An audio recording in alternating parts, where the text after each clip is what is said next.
তা বন্ধুরা ডিম আর ওলের তরকারিটা কিভাবে বানিয়েছি চলুন দেখে নিয়ে যান।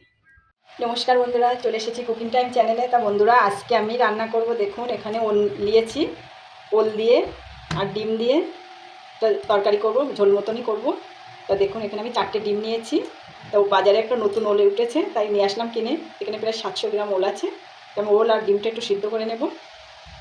বন্ধুরা আমি এদিকে ওল আর ডিমটা সিদ্ধ করে নিয়েছি। এই যে দেখুন ওলটা ভালো করে একটু সিদ্ধ করে নিয়েছি। খোসাটা ছাড়িয়ে নেব। এদিকে আমার ডিমের খোসাটাও ছাড়িয়ে নিয়েছি। এদিকে কড়াইটা বসিয়ে দিয়েছি, কড়াই গরম হয়ে গেছে। সর্ষের তেল দেবো ডিমটা ভাজার জন্য। তেলও গরম হয়ে গেছে। তা আমি ডিমগুলো একটু খুন্তির আগাটা দিয়ে একটু চিড়ে নেব যাতে মশলাটা একটু ভালো ঢুকবে। সেটাই চিড়ে নেব।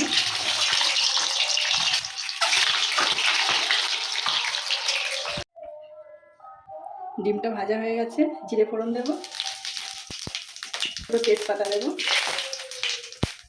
পাকা টমেটো কুচি দেবো,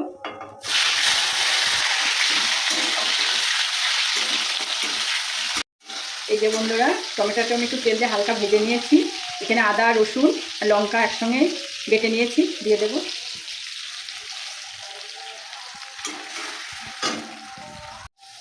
জিরের গুঁড়ো দেবো,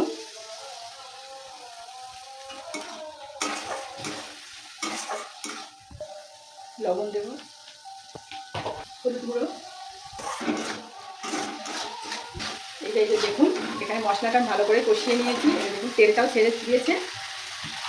সিদ্ধ করা ওলটা দিয়ে দেবো। আমার ওল দিয়ে তরকারিটা কিন্তু বন্ধুরা খেতে দারুণ লাগে।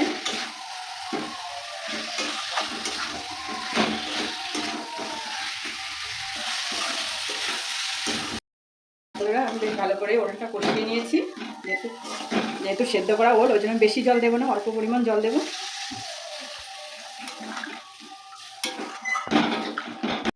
এই যে বন্ধুরা তরকারিটা ফুটে গেছে। এদিকে ভাজা ডিমটা আমি দিয়ে দেবো।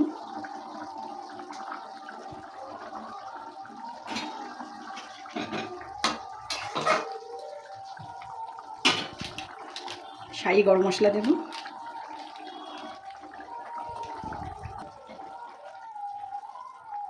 তরকারিটা প্রায় আমার হয়েই এসছে। একটু মশলা দিলাম, গরম মশলা, ওই জন্য আমি 1 সেকেন্ড রাখবো। এবার তরকারিটা ঢেলে নেব।